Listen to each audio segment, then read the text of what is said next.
quer ver um exemplo? Isso é que eu fico meio pé da vida com o discurso evolucionista. É que passa-se a entender para as pessoas que está tudo muito bem arrumadinho. Eu comecei a dar o exemplo da Luzia, vou falar da Lucy e de um outro caso que aconteceu, se eu não me engano, foi em 1930. Quando você vai ao Museu de História Natural de Nova York, eu não sei, já tem muitos anos que eu não fui lá, mas a última vez que eu fui ao Museu de História Natural de Nova York, tem um busto na entrada de um doutor paleontólogo chamado Henry Fairfield Osborn. O doutor Osborn foi um dos maiores paleontólogos da América. E você tem um grande problema na evolução, que é o elo perdido. É o elo perdido. Você que tem, é o momento que saiu da água e... Exatamente. Que você tem aqui, por exemplo, o Australopithecus e você tem o Homo sapiens. Na verdade, nem é isso que você está falando, não. O elo perdido é... Qual foi o primeiro Homo sapiens? Entendi. Na verdade, não é isso que ele está falando também. Caralho! Não, é o seguinte, é que Então na evolução, aí, o pessoal coloca lá bonitinho, eu não sei se as garrafinhas eles estão mostrando aqui na câmera. Tá, né? Tá. Você vê naqueles livros de história lá, de biologia, tá lá, né? Vai o homem primitivozinho e tudo e tal, tal. Já começa um furo aquilo ali, porque, por exemplo, coloca um homem aqui, depois o outro na frente, e o outro assim e o outro assim, tá bom? Passa-se a impressão que um foi transformando no outro. Eu já tenho um furo aí. Cadê a mulher?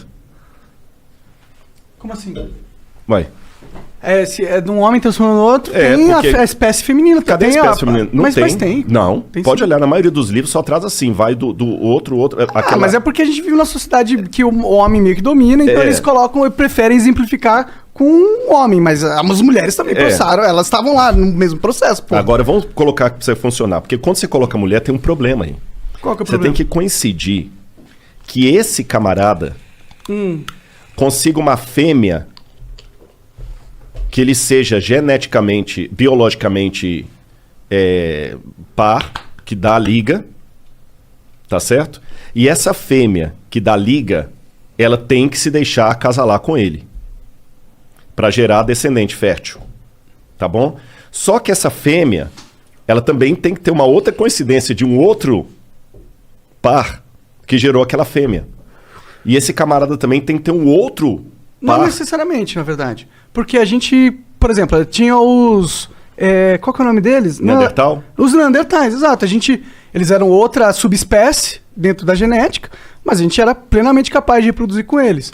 A evolução... a gente pode ter tido, por exemplo, uma pessoa, ou um casal, que teve um filho, que teve um genes diferente, que deu, sei lá, a capacidade de pensar, vamos supor que foi fácil assim, rápido assim, eu não acho que foi um processo mais demorado, mas esse genes na pessoa é dominante, quando ela encontrou um parceiro, esse genes foi passado pro parceiro, entendeu? Através do filho. E aí, como o genes é dominante, ele vai sempre passando pra prole. E aí, esse filho, dois filhos pegam e fazem sexo com outros de uma espécie que era um pouco diferente, mas eles têm essa capacidade de produzir, e aí esse código genético dele pega e domina, e aí os filhos deles sempre vão ter.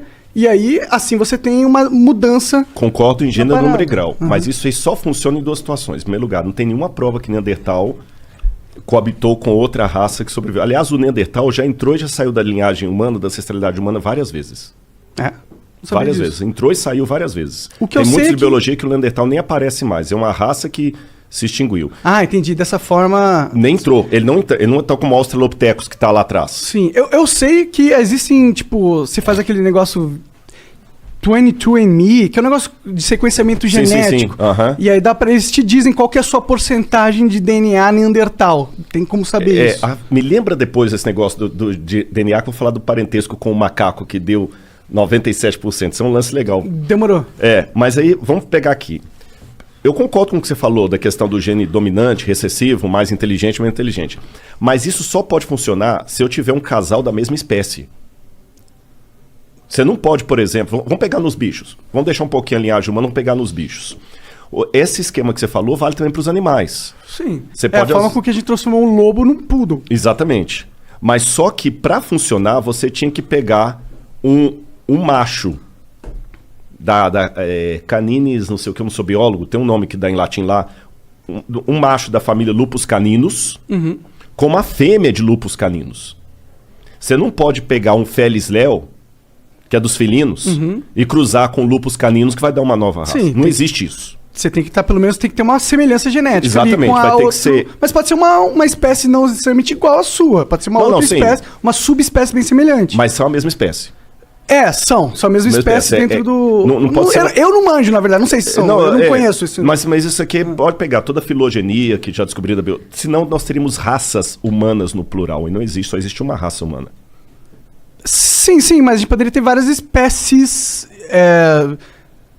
humanoides, entendeu? Já existiam várias espécies humanoides, tá ligado? Mas você percebeu que a gente não tem empiricamente a prova disso. O que você tem na biologia... O DNA, se a gente poder verificar o DNA meio que uma prova empírica... Sabe por quê? A gente não tem ossadura dos neandertais? Não, tanto é que eles saíram da linha. Entendi. A questão do DNA é complicado porque é o seguinte, o DNA do ser humano hoje foi mapeado por um camarada chamado Francis Collins, que era crente, é porque ele está vivo, e ele escreveu um livro chamado The Language of God, A Linguagem de Deus. Eu não sei se tem em português esse livro, eu acho que tem, A Linguagem de Deus. Esse cara é crente, e nesse livro, o cara é um gênio, o que ele fez na genética é semelhante ao que Einstein fez na física. Ele mapeou o genoma humano. Ele ganhou o Nobel? Eu não lembro se ganhou agora, eu estou na dúvida. Se ele ganhou o Nobel. Mas eu sei que esse cara era um gênio e crente. E ele revelou... Pesquisa esse cara aí, Joãozão. Francis Collins, com 2 L's. E Collins com C. Se até aparecer a carinha dele aqui, é interessante. Ele revela nesse livro The Language of God que ele só foi declarar publicamente que era tão religioso como eu sou aqui, ó, Francis Collins. Sim, ganhador do prêmio... Ele ganhou... Tá falando aí? Ali, ó, segunda... ganhador do prêmio... Templeton. Não, esse Templeton é uma organização que trabalha com ciência e religião. Coloca Prêmio Nobel Sequenciamento Genético Humano. Pesquisa aí. Aí eu sei que ele pegou e ele falou que ele só revelou que era religioso, porque se ele falasse que era religioso quando ele estava fazendo a pesquisa... Eles iam tirar os fundos dele. Eles iam tirar os fundos dele porque eles não queriam saber de crente ali. Eu acho que ele é católico até, se eu não me engano. Mas não é imagem, né, caralho? Me dá... Pô, peraí que fica piscando essa porra dessa tela. Mas aí o que acontece? O genoma humano foi mapeado, mas os outros ainda não. Então teve um artigo científico que foi publicado, eu tenho esse artigo lá em casa, que fez a comparação do genoma humano mapeado com outros elementos que não estão totalmente mapeados. E fizeram com o chimpanzé. E deu 97% de semelhança. Foi 95% ou 97%. 90% e alguma coisa. Sim, eu já ouvi falar que a nossa diferença genética com... outros exatamente. Aí tá vendo aqui a prova de que nós somos primos dos símios, né? Foi esse cara aí, ó, que ganhou o Nobel pelo... esse foi esse, né? Não, então esse foi outro. O Francis Collins não deve ter ganhado, não. Que pena. Eu não sei mesmo. Mas ele é um gênio, esse camarada. Pode crer. Aí o que acontece?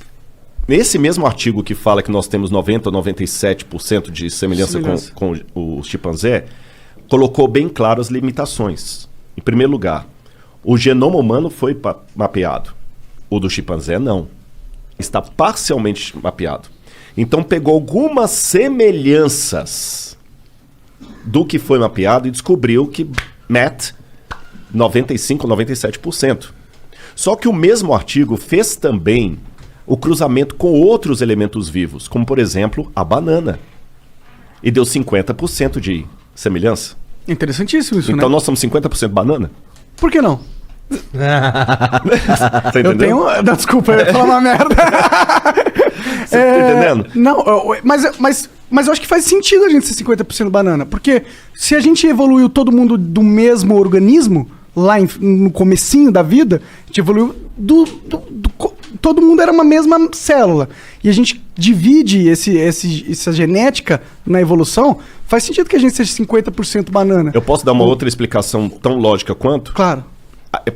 O que você falou pode ser. Sim. Mas trabalhando com a hipótese que a gente não estava lá, lembra um passado que não tem como voltar, não tem como perguntar à minha esposa. Eu posso falar que isso aqui é apenas a digital de Deus. Deixa eu explicar melhor. Quem é entendido de arte, ele não precisa ver a assinatura para saber quem é o pintor. Olha, isso aqui é um Monet. Isso aqui é um Monet. Tranquilo que isso aqui é um Monet. Porque os traços, o jeito é um Monet. O Monet que pinta assim. Ele até sabe dizer se o quadro é falso. Não, o Monet não faz esses tipos de tinta aqui.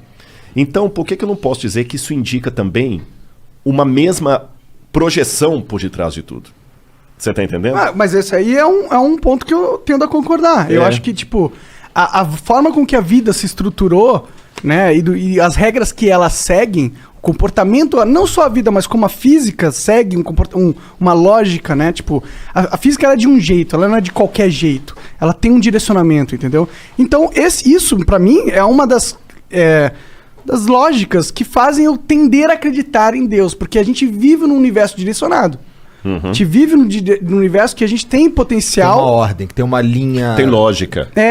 Exato. Então isso me faz acreditar que a gente não tá aqui ao acaso. Uma lógica tão bem estruturada.